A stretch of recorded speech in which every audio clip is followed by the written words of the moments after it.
we had a lot of people in the chat asking us, because we didn't cover the game, even though we previewed it, because Ole Miss killed Tulane.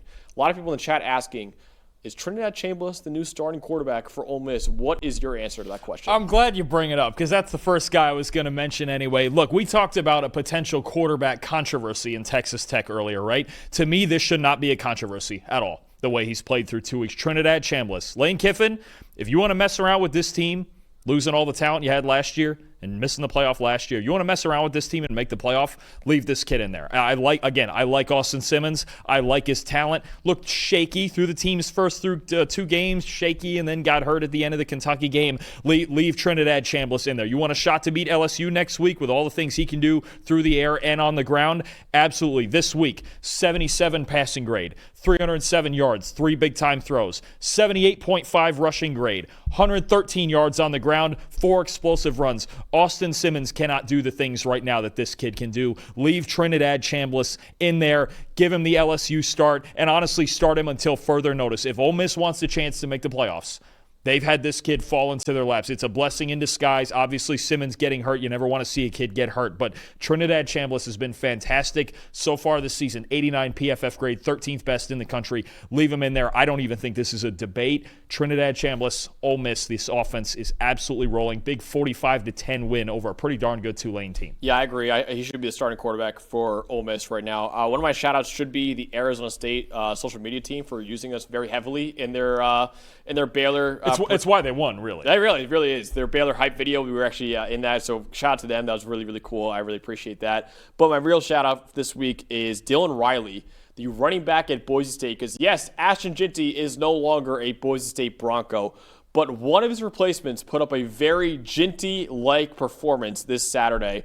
Dylan Riley, 19 carries, 171 yards, and 4 touchdowns in a win over Air Force.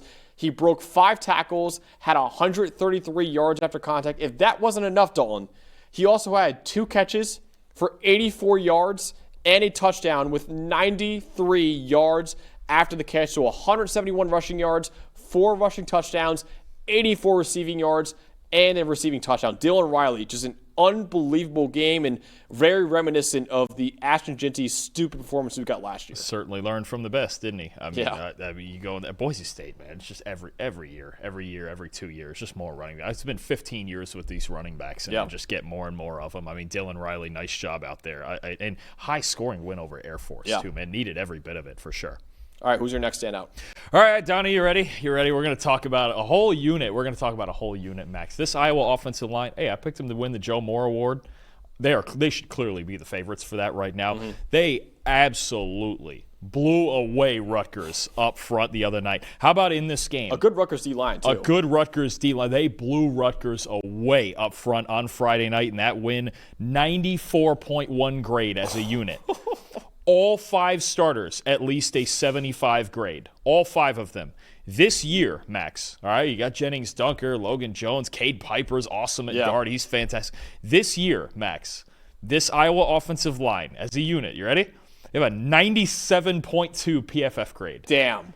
The next closest team, I forget who it is, the next closest team, 86.5. They're 11 points better than any other offensive line. I've never seen that high a grade a unit, let alone a single player, let alone a whole unit. 97.2 offensive line grade at Iowa this year. I need just one-on-ones with Miami against Iowa right now. I don't need the whole game. I just need just one-on-ones with that defensive line against that offensive line. Playoffs?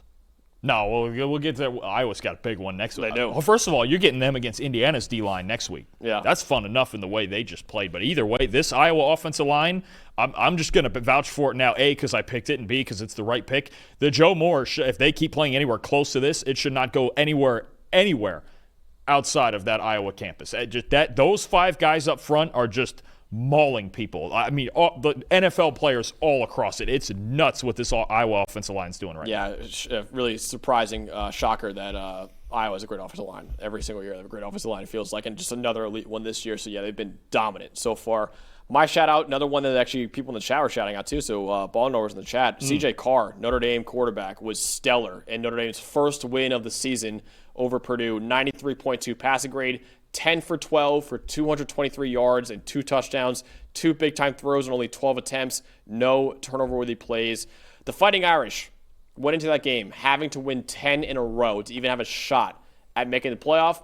Step 1 is done now for Notre Dame. Big win for them over Purdue. CJ Carr looks like a star at quarterback for them. He's not the problem with that team right now, and really good performance from him against Purdue. Still a little bit of concerns about their defense. I don't love giving up 23 in the first half to Purdue, but CJ Carr, no, if there's anything, the biggest positive that came out of those 2 losses is that there's no question that CJ Carr is the guy. Yeah. Absolutely no question. Big game this week against Arkansas. Might have to put up a lot of points again, but CJ Carr, I'm with you. He's been spectacular through 3 games. Who is your third standout? All right, I am going to go back to the USF Bowls. We've talked about a lot, and I know they beat South Carolina State. And the craziest part to me, what was this game? This was 63-10 or 63-14 this game. And somehow the Bulls only had the ball for 17 minutes. That's right crazy. Around there, which is I was tweeting out some just crazy stuff. This game was 52-7, and somehow they had the ball for only 9 minutes, which is just ridiculous. But let me point out a guy we talked about the first few weeks, Mac Harris, number 24, their linebacker. I just saw this entire stat line, and I was in. 92.7 grade, 9 tackles, 7 stops, 5 pressures, 2 sacks, one of them a strip sack. Oh, my God. And a pick 6. Oh, my God. Just ridiculous stuff from Mac Harris in this game. He's been great all year, too. He's been spectacular all year. He's been their best player all year. He was a Buckus candidate. Could be, honestly, low-key. I mean, Jacob Rodriguez we talked about earlier in the show, but Mac Harris and what this USF defense – and look – could have been a trap game. They got whooped by Miami last week, just like everybody is. Mac Harris right now, the 7th highest graded linebacker in the country. I'm a little surprised he's only 7th, but that's probably from the Miami game. 7th highest graded linebacker in the country right now. Heart and soul of a really good USF defense. Byron Brown had a 90 grade in that game also. They're rolling into American play too. I think they understand, and Alex Golesh understands.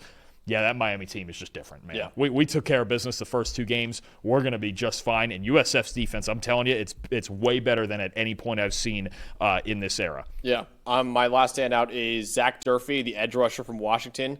11 pressures and a quarterback hit in the Apple Cup win over arch rival Washington State. 27.6% pass rush win rate, almost a 38% pressure rate. Also had a run defense stop in this game, too. He was absolutely unblockable for the Huskies. Yes, he didn't get a sack in this game, but 11 pressures and a hit. Well, also a run defense stop, too. Washington has a big game. They're undefeated right now. Big game next week against Ohio State.